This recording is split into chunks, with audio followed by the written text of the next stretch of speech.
Pagi harus semangat ya. Hari ini kita kembali bertemu untuk pelajaran agama Islam. Ya.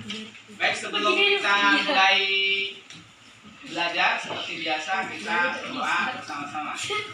Baik, silakan taruh tangannya di atas meja. Baik, mari kita mulai. Bismillahirrahmanirrahim. Bismillahirrahmanirrahim. Raditu billahi rabba. Raditu billahi rabba. Wa bil islami dina. Wa bil islami dina. Wa bi Muhammadin. Wa bi Muhammadin. Nabiyyan wa rasula. Nabiyyan wa rasula. Allahumma. Allahumma. Faqihna fid-din. Faqihna fid-din. Wa 'allimna at-ta'wil. Wa 'allimna at-ta'wil. Rabbi zidni ilma. Rabbi zidni ilma. Warzuqni fahma. Warzuqni fahma. Bi rahmatika. Bi rahmatika. Ya arhamar rahimin. Ya arhamar rahimin. Walhamdulillahi rabbil alamin. Walhamdulillahi rabbil alamin.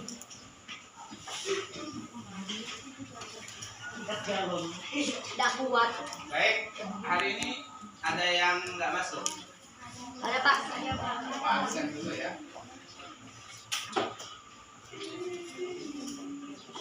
Kenapa?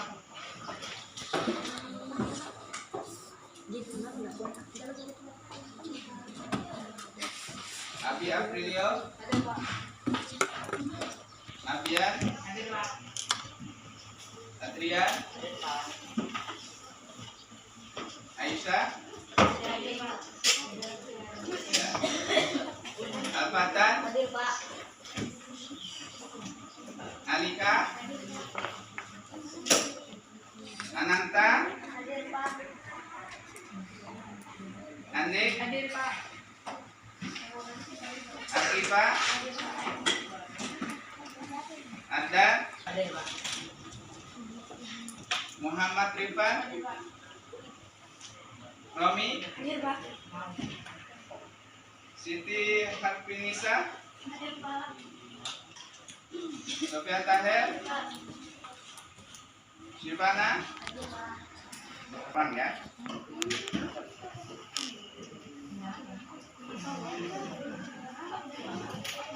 Baik anak-anak sekalian, hari ini kita akan lanjut materi kita di bab 3. Coba silakan buka buku kalian di bab 3 tentang sholat dan zikir ya. Nah, silakan buka dulu bukunya.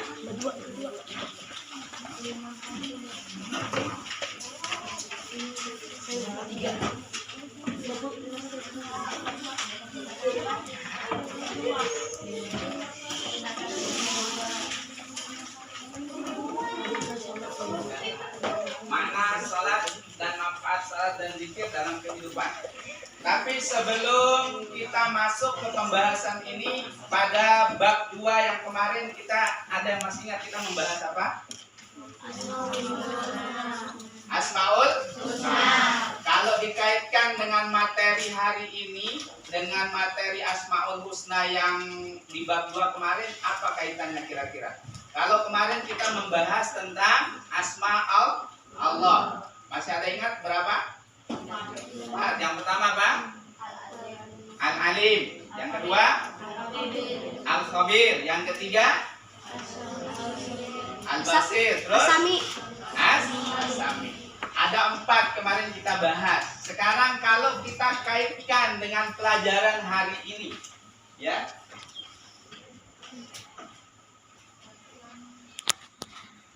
Bapak ulangi lagi, hari ini bahasan kita tentang manfaat dan makna dan manfaat sholat dan zikir dalam kehidupan.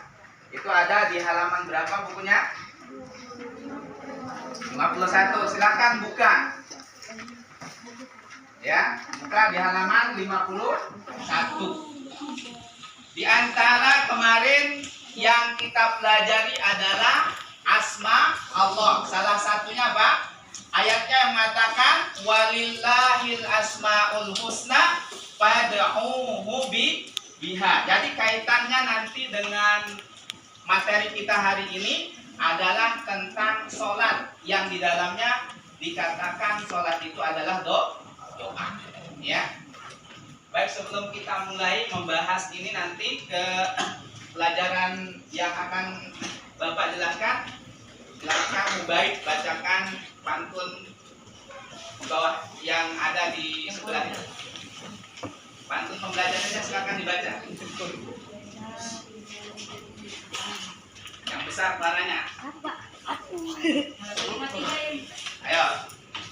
Cari barang lama di gudang. Cakep. Ayo.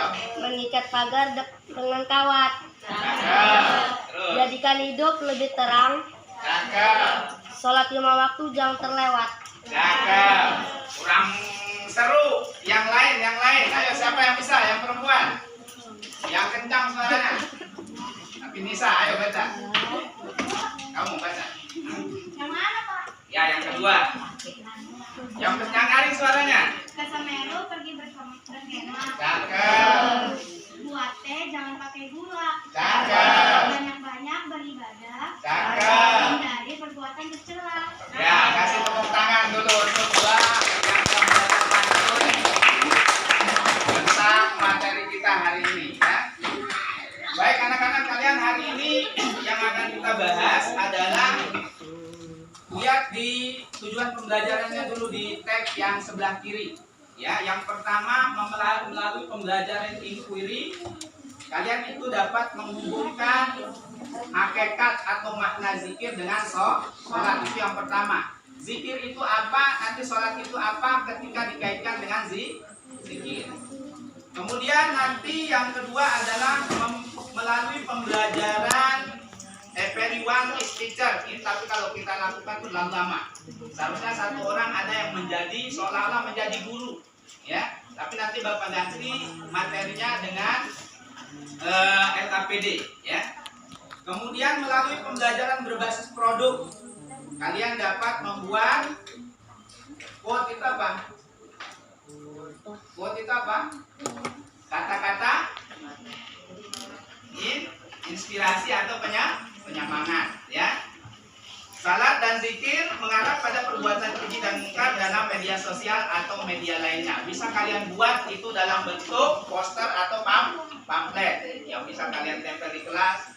Kalau itu di print, tapi kalau enggak bisa kalian buat itu dimasukkan misalnya di IG, ya, kemudian di TikTok, yang itu membuat quote itu bisa bermakna. Ya, artinya orang bisa membaca, oh ini quote-nya bagus banget tentang zikir dan sholat, ya.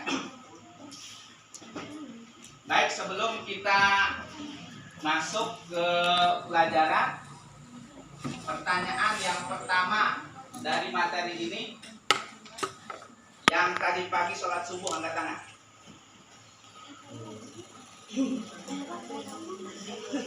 7 orang aja. Orang Islam itu sholatnya sehari semalam berapa? 5. Ini tadi subuh sudah ketinggalan. Yang sholat 1, 2, 3, 4, 5, 6, 7, 8, 9 orang. Yang lainnya kesiangan. Jadi orang Islam itu bangunnya harus lebih awal. Sholat subuh. Karena sholat kita orang Islam itu berapa kali sehari semalam? 5 kali. Jadi kalau sudah subuhnya ketinggalan tinggal 4. Nanti zuhurnya sholatnya di sekolah. Habis itu asar maghrib bisanya kira-kira di rumah sholat nggak? Betul. Sholat ya. Jadi harus sholat 5 kali sehari semalam. Kita sholat. Sholat kita adalah sholat 5 waktu. Angkat tangan yang hafal urutan rukun sholat. Ayo, angkat tangan. Rukun sholat. Atau Bapak pilih orangnya, pakai ini. Yang namanya keluar nanti sebut apa rukun sholat. Ya. Mesin capek. Ya. Bapak pilih dari sini. Siapa yang keluar namanya? Nah, siapa itu? Ini namanya kecilan ya kelihatan. Namanya Muhammad Hubaib. Ayo, rukun sholat. Coba. Rukun sholat sebutkan. Sholat itu ini rukunnya. Ayo, rukun sholat itu ada berapa? Ada 17 rukun sholat. Coba sebut yang pertama. Niat Pak, niat. Ya, niat. Yang pertama nih, niat. Ya, bagus. Satu rukun sholat yang pertama adalah niat. Bapak cari lagi. Cari. Orang lagi.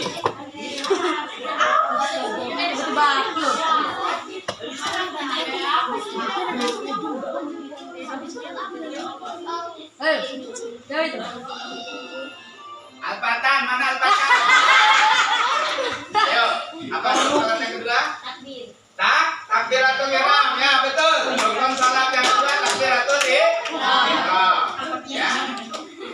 Baik, supaya lebih apa namanya? Kalian lebih paham, kita bernyanyi dulu ya. Sebelumnya mana musik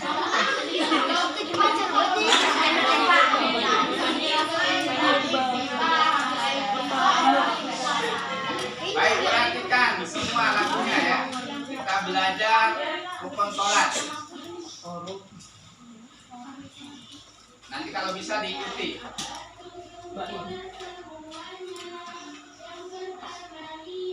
Di dalam hatinya. Nanti kalau nyanyi sama-sama ya. Pada sholat fardunya keempat harus membaca Fatihahnya dengan tajwid. Ada yang hafal lagunya? Ini 17 rukun sholat.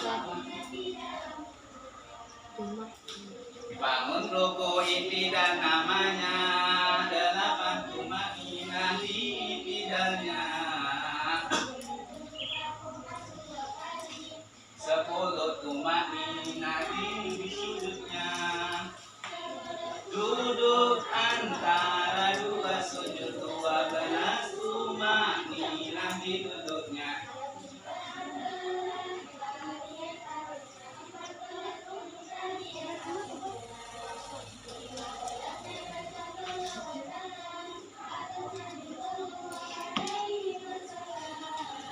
Pada saat duduk tahiyat akhirnya 16 assalamualaikum. Ke arah kanan itu wajib hukumnya, ke arah kiri itu sunnah hukumnya.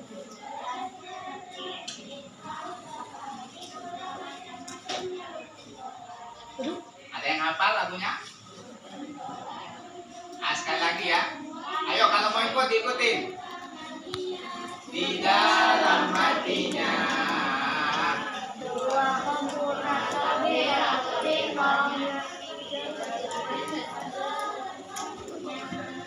keempat harus membaca Fatihahnya dengan takbir sesuai hukum tajwidnya. 5 ruku dengan ruku yang sempurna, 6 tumainah di dalam rukunya, 7 bangun ruku inti dan namanya, 8 tumainah di intidalnya, 9 sujud lakukan 2 kali, 11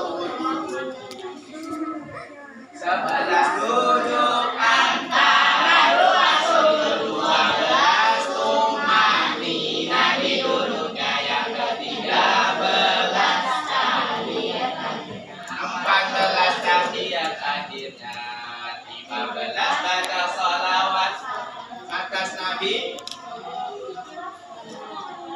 pada saat tahiyat akhirnya.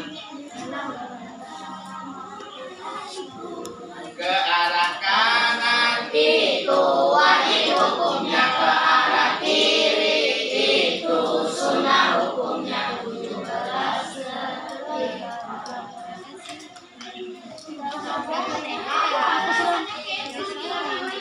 kelihatan. Baik, itu adalah rangkuman 17 rukun sholat yang nanti Bapak di dalam RKPD itu Bapak minta. Jadi nanti di antara rukun sholat sholat, kemudian syarat-syarat sholat yang kita pelajari supaya kita paham. Kita sholat maka harus tahu rukunnya. Kita sholat harus tahu rukunnya. Kita sholat harus tahu syarat sahnya. Karena ingat, sholat itu adalah tiang agama. Di buku itu dijelaskan, sholat itu adalah salah satu yang paling utama dalam ibadah. Ibadah pokok di dalam agama kita itu adalah sholat. Ya, perhatikan apa yang Bapak akan sampaikan dalam materi berikut ini.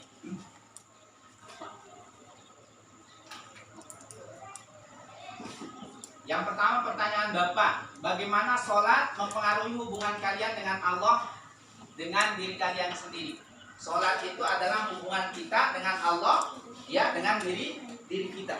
Allah dengan diri kita itu harus ada hubungan, namanya hubungan vertikal, hubungan ibadah langsung seorang hamba kepada Tuhannya, yaitu yang disebut dengan ibadah sholat. Ada nggak yang bisa ngasih Bapak pandangan bagaimana hubungan kita ketika kita sholat, ya, hubungan kita dengan Allah Subhanahu wa Ta'ala? Ayo, ada yang bisa ngasih Bapak jawaban? Ada? Kalau nggak Bapak cari lagi nanti namanya pakai penjepit. Ya. Ayo, siapa? Bagaimana hubungan kita dengan Allah ketika kita melaksanakan ibadah sholat? Ayo, siapa yang bisa? Yang dari sebelah sana mungkin? Kalau nggak ada yang mau, Bapak cari lewat penjepit. Penjepit. Ya, kita cari di sini masih banyak nih. Balkis, mana Balkis? Nah, mana Balkis? Ayo, bagaimana hubungan ketika orang sholat, hubungan dirinya dengan Allah Subhanahu wa Ta'ala? Ayo, kasih bagaimana hubungannya? Ayo. Hubungan Allah dengan hambanya ketika Allah itu disembah itu bagaimana hubungannya? Ayo, yang lain sambil berpikir nanti keluar namanya. Aduh, korup. Ayo Balkis. Bagaimana hubungan seorang hamba dengan Allah ketika sedang melaksanakan sholat? Hubungannya bagaimana? Bagaimana? Ayo Balkis. Ayo ngomong aja, apa aja, nggak apa-apa salah. Bagaimana hubungan ketika seorang sholat hubungannya dengan Allah Subhanahu wa Ta'ala? Ayo, kira-kira bagaimana hubungannya? Hai. Hubungannya dengan Allah itu adalah hubungan karena di situ seorang hamba ketika dia sholat adalah hubungannya minta atau berdoa kepada Allah Subhanahu wa Ta'ala. Bagus jawabannya, ya, karena nanti pengertian daripada sholat itu secara bahasa itu artinya doa. Hubungan Allah dengan hambanya itu adalah hubungan antara yang meminta dengan yang diminta. Artinya seorang hamba itu berdoa dengan sholatnya. Karena sholat itu artinya adalah doa. Setiap yang kita baca mulai takbiratul ihram sampai kita nanti baca doa iftitah sampai tahiyat itu isinya semua adalah doa. Baik, itu pertanyaan yang pertama. Pertanyaan yang kedua, ini kayaknya harus dicari lewat penjepit semua ini. Ya. Apa hikmah atau pelajaran berharga yang kalian peroleh dari pengalaman melaksanakan sholat secara teratur?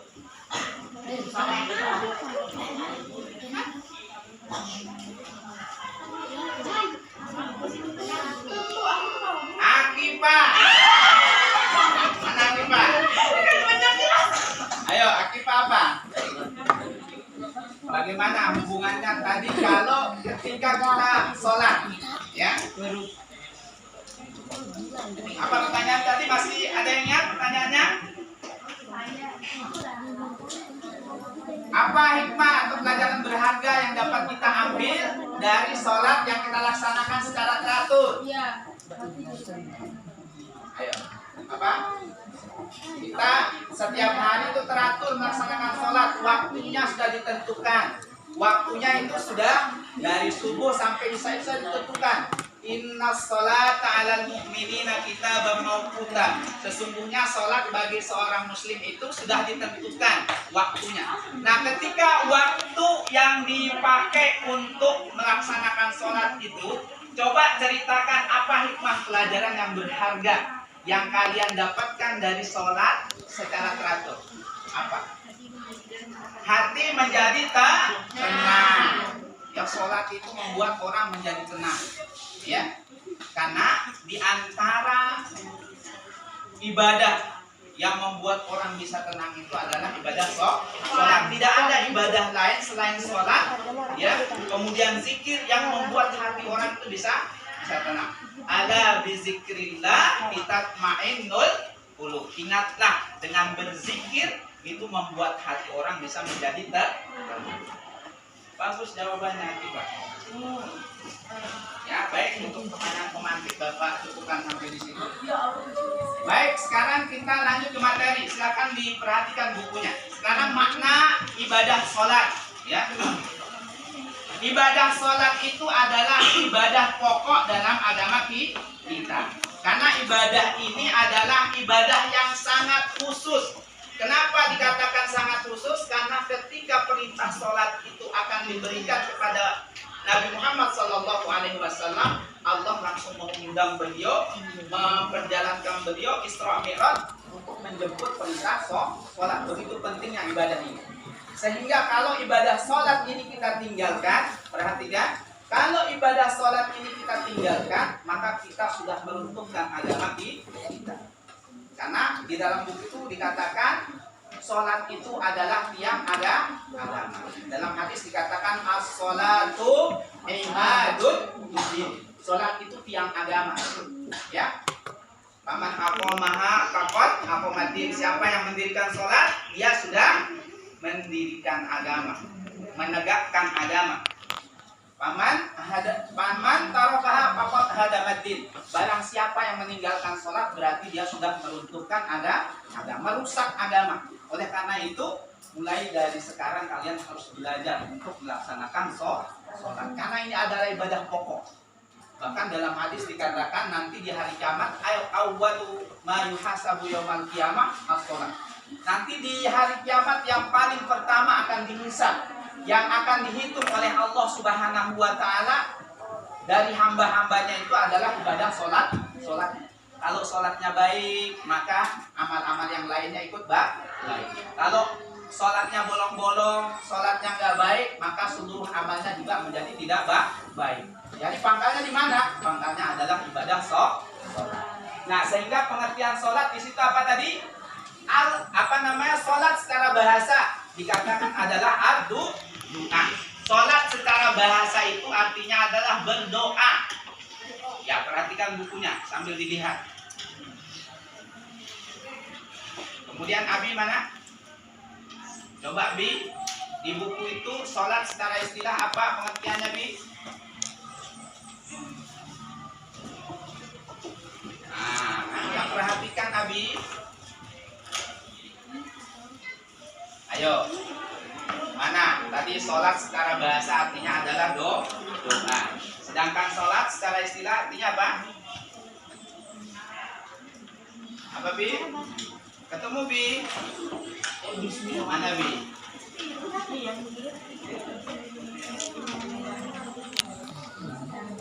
Ayo, siapa yang sudah ketemu? Sholat secara istilah adalah Meminta. apa? Meminta kebaikan.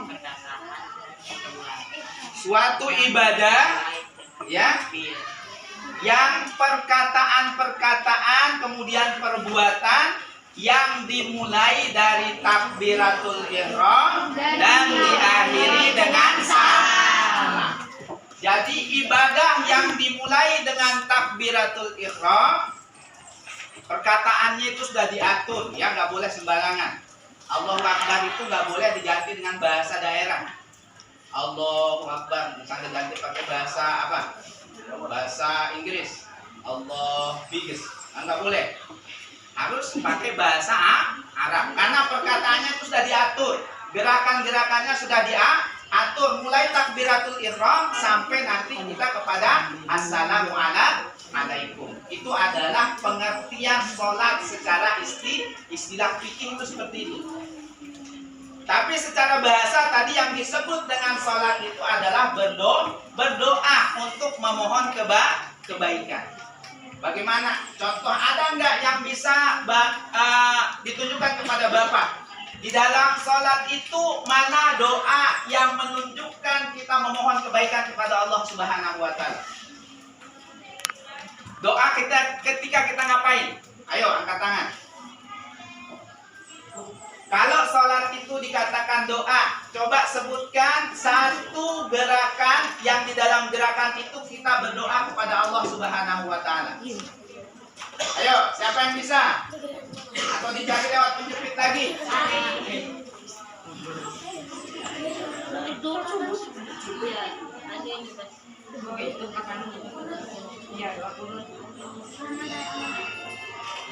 Muhammad Ghazali. Ayo, sebutkan satu gerakan yang ketika kita selesai dari gerakan itu kita berdoa kepada Allah Subhanahu wa Ta'ala mengkebaikan kita. Ketika kita ngapain? Ketika kita sujud. Apa doanya? Subhana Rabbiyal a'la wa bihamdi. Kemudian yang lain.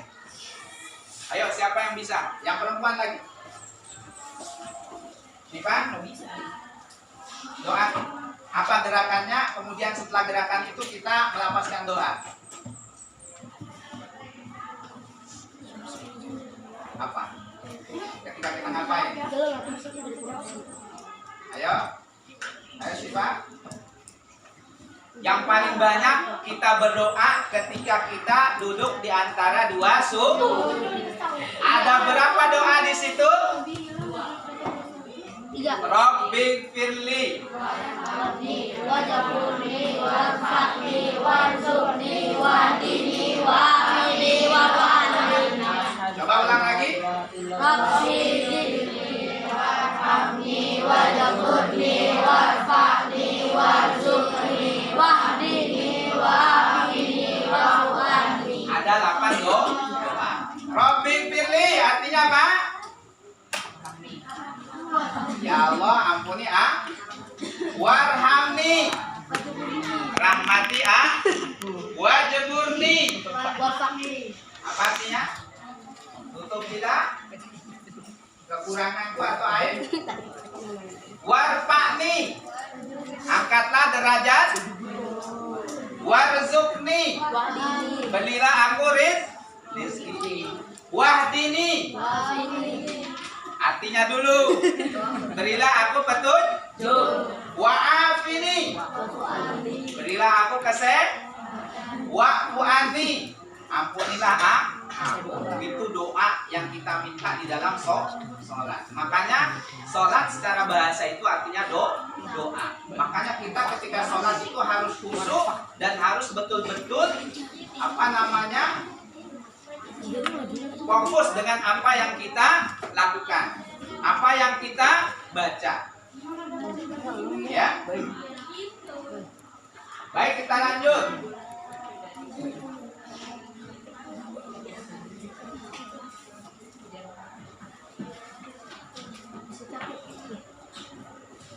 Baik, perhatikan yang di slide makna sholat. Yang pertama makna sholat itu adalah ibadah kepada Allah Subhanahu wa Ta'ala. Sholat merupakan bentuk ibadah langsung kepada Allah sebagai ungkapan rasa syukur, ketakwaan dan penyerahan diri kita kepada kepada Allah Subhanahu wa Ta'ala. Karena tadi ibadah pokok itu adalah sholat. Kemudian yang kedua, sholat itu adalah maknanya untuk menjaga kedisiplinan. Karena waktu sholat itu sudah ditentukan. Nggak boleh kita sholat subuh itu di waktu sudah begini, bangun pagi, kecuali ketiduran, betul-betul ketiduran, nggak dengar azan, tiba-tiba kita bangun jam 7, boleh kita langsung sholat subuh. Tapi kalau dia malas-malasan nanti, kemudian dia bangun siang hari, maka nggak boleh dia sholat subuh. maka sholatnya harus diganti, diqadha namanya. Karena waktu sholat itu sudah ditentukan. Inna sholata 'alal mu'minina kitaban mawquta. Sungguhnya sholat itu bagi orang mukmin sudah ditentukan, waktunya sudah ditentukan. Subuh, zuhur, asar, maghrib, isya, sudah ada waktu-waktu. Oleh karena itu ketika kedisiplinan menjadi suatu yang pokok juga, karena sholat itu adalah menjaga kedisiplinan kita, maka kita harus jaga waktunya. Suatu ketika Nabi ditanya, "Ya Rasulullah, ibadah apakah yang paling utama?" Maka Nabi mengatakan, "As-sholatu ala waktiha." Sholat itu pada waktunya. Sholat itu di awal waktu. Makanya kalau sudah waktu azan berkumandang, segera menuju masjid. Jangan santai-santai duduk di bawah pohon, masih bermain-main. Nah, itu yang disebut dengan kedisiplinan. Menjaga kedisiplinan waktu kita. Karena sholat itu waktunya pendek. Apalagi waktu subuh, waktu maghrib. Ya, kalau kita tunda-tunda, maka waktu itu akan terlewat. Kemudian yang ketiga, maknanya adalah pembersihan diri. Sholat itu adalah membersihkan dosa-dosa kecil seorang hamba. Suatu ketika Rasulullah SAW itu bersabda, "Tahukah kalian di mana dosa-dosa anak Adam itu diletakkan ketika dia melaksanakan sholat?" Maka dia diletakkan di pundak, ya. Ketika seorang itu rukuk, maka dosa-dosanya itu berguguran. Ketika dia sujud pun, maka dosa-dosanya juga berguguran. Bukan itu saja, bahkan sebelum kita melaksanakan sholat, kita mulai dari berwudu sudah menggugurkan dosa-dosa kecil kita. Dalam hadis Nabi mengatakan, "Man tawaddo'a," siapa yang berwudu, "umma fahsanal wudu," dia baik-baik dalam berwudu, "kharajat khotoyahu min jasadihi," maka keluarlah dosa-dosa, gugur dosa-dosanya dari tubuhnya. Kalau dia basuh muka, keluar dosa kotoran dari muka, dari matanya, dari mulutnya, ya. Sampai-sampai dosa itu keluar min tahta azfarihi, keluar dari sela-sela kuku. Kalau orang berwudu, maka gerbang pintunya sholat itu supaya menjadi sah itu adalah dengan cara berwudu. Tapi ada anak-anak kelas 7 ketika masuk masjid itu wudunya sembarangan, maka sholatnya tidak sah. Maka wudu itu harus betul, karena wudu itu adalah menjadi pintu gerbangnya sah untuk melaksanakan sholat. Kalau wudunya nggak sah, berarti sholatnya juga tidak sah. Maka harus berhati-hati ketika kita berwudu, harus juga dengan wudu yang baik. Baik, sampai sini ada yang bertanya sebelum Bapak lanjutkan ke mengerjakan LKPD. Ayo, ada yang bertanya tentang materi kita hari ini. Karena kalau kita bahas zikirnya itu nanti di pertemuan yang kedua. Sekarang kita bahas masih tentang masalah sholat. Rukun sholat aja banyak yang nggak tahu tadi, ya. Maka rukun sholat itu perlu dihafal. Lagunya dihafal ya, harus dihafal. Baik, sekarang selanjutnya kita akan mengerjakan LKPD. Ini ada saya buatkan untuk 5 kelompok ya. 1, 2, 3, 4, 5. Nanti yang ke sana 1. Ini kelompok 2. Ini kelompok 3. Ini kelompok 4 itu ke situ ya. Ini kelompok 5 atau kalau kebanyakan bisa ke sini. Ini kalau di situ. Bapak buat menjadi tugas kelompok. Yang pertama nanti tulis nama kelompoknya. Kelompok 1, kelompok 2, 3, 4, 5 ya. Perhatikan instruksinya. Ya. Yang pertama diskusikan. Kalau diskusi berarti kelompok, nggak boleh kerja masing-masing. Dan kerjakan tugas-tugas berikut dengan kelompok kalian. Berarti harus satu tim, satu kelompok, tidak boleh dikerjakan masing-masing. Yang kedua, jika diperlukan cari sumber tambahan untuk mendukung jawaban kalian. Kalau ada yang bawa laptop, silakan buka laptopnya. Ya. Yang ketiga, jawablah pertanyaan dan kerjakan aktivitas yang Bapak berikan. Kemudian nanti kalau sudah selesai, presentasikan di depan kelas kepada teman-teman kalian. Yang pertama itu ada 3, sholat dalam Islam. Cari nanti di buku itu ada. Yang pertama, jelaskan secara singkat pengertian, konsep dan pentingnya sholat di dalam Islam. Yang kedua, sebutkan 5 waktu sholat harian dalam Islam beserta urutannya. Jadi diurut ya, jangan dilompat-lompat. Yang ketiga, jelaskan persiapan fisik dan mental yang perlu dilakukan sebelum melaksanakan sholat. Apa saja persiapannya? Tadi sudah Bapak sebutkan, pintu gerbangnya sholat itu adalah berwudu. Nanti apa saja? Ya. Kemudian yang kedua, tugasnya rukun dan syarat sholat. Cari nanti di Google bisa dicari itu. Kemudian sebutkan syarat-syarat sah sholat, seperti waktunya kapan, tempatnya bagaimana, niatnya bagaimana, ya ketika nanti mencari referensinya. Kemudian yang zikir ditinggalkan dulu, cukup yang 2 itu ya, yang dikerjakan yang 2. Kemudian aktivitas tambahannya juga ditinggal. Buatlah daftar doa-doa dan zikir itu karena belum kita bahas. Baik, sekarang silakan mulai dikerjakan ya, dikerjakan secara berkelompok, tidak boleh kerjakan sendiri-sendiri. Ya, jangan lupa kesini. Ini yang kesini. Coba ditulis nama kelompoknya dulu. Ayo, siapa dulu? Kelompoknya siapa? Dan saya tulis apa teman-temannya. Ya, langsung di belakangnya ya. Ya, diskusikan dulu.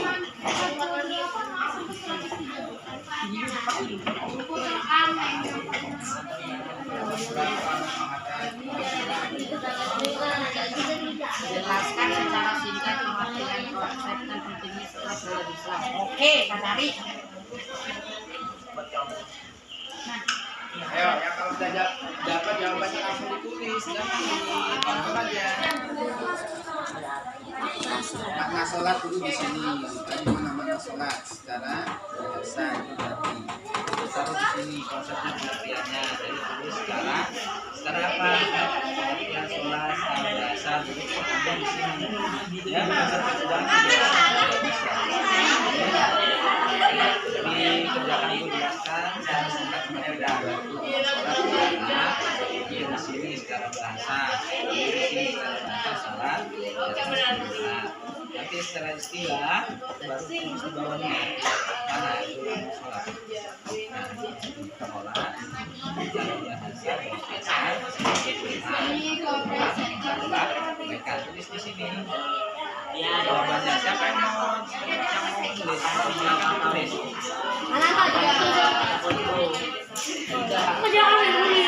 Tidur berapa kilo kan nulis? Tulisin.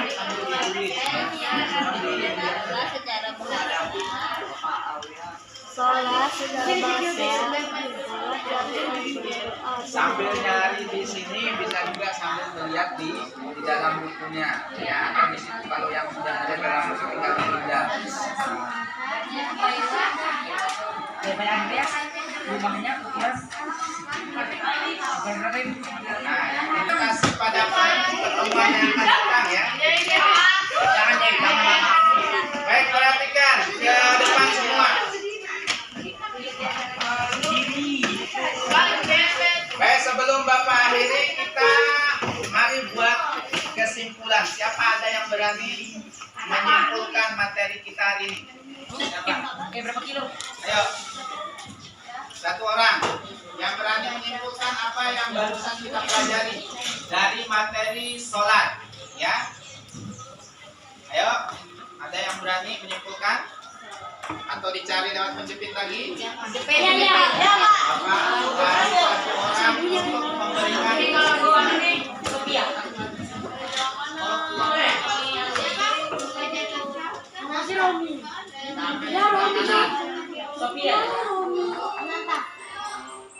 Andik, mana Andik? Ayo. Dari apa yang Bapak terangkan tadi tentang sholat, kira-kira apa yang bisa diambil kesimpulan? Satu aja. Ayo Dik. Apa? Tadi Bapak jelaskan sholat itu begini, sholat itu begini, sholat itu ada rukunnya, sholat itu ada syaratnya. Apa kira-kira yang bisa kita simpulkan dari pelajaran kita hari ini? Apa?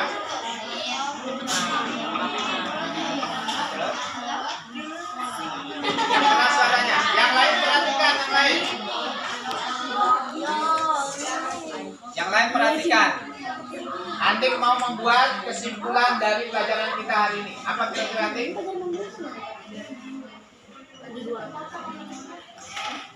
Ayo, nggak apa-apa salah. Namanya belajar. Kamu minta apa ini?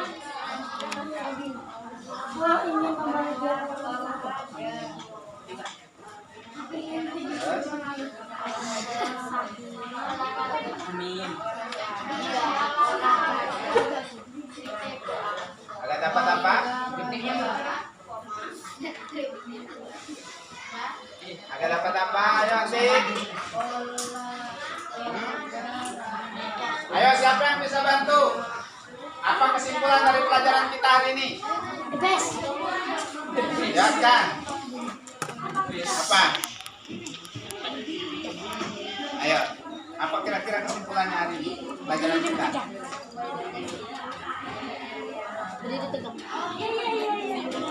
Dari materi yang sedikit tadi kita pelajari, kira-kira apa kesimpulan yang bisa kita ambil? Sholat itu penting. Ya, karena sholat itu adalah ibadah pokok umat Islam. Ada yang lagi memberi kesimpulan satu lagi? Yang dari putrinya? Nah, di dalam kita sholat, kita juga harus memahami makna sholat. Ya, baik itu kira-kira dua kesimpulan yang diambil oleh teman kalian di dalam pembelajaran kita hari ini. Ya, baik sebelum kita akhiri pelajaran hari ini, Bapak perlu menguatkan sedikit. Jadi pelajaran yang dapat kita ambil dari materi kita hari ini adalah yang pertama, sholat itu adalah ibadah pokok umat Islam yang harus dikerjakan, ya, tidak boleh ditinggalkan. Dan ibadah sholat ini adalah ibadah yang paling utama di dalam agama Islam, karena dia adalah sebagai tiang agama. Dalam buku dikatakan as-sholatu imaduddin, tiang itu sholat itu adalah tiang agama. Yang kedua, sholat itu akan sah apabila dilakukan dengan apa tadi? Apa? Dengan ketentuan, syarat dan rukunnya itu dipenuhi. Dan yang ketiga, sebelum kita melaksanakan sholat, maka ada pintu gerbang untuk melaksanakan sholat yang harus dilakukan terlebih dahulu. Apa tadi? Berwudu. Baik anak-anak sekalian, untuk pelajaran hari ini Bapak cukupkan. Nanti untuk presentasi tugas kalian akan kita laksanakan pada pertemuan yang akan datang. Bapak cukupkan sampai sini. Billahi taufiq wal hidayah. Assalamualaikum warahmatullahi wabarakatuh.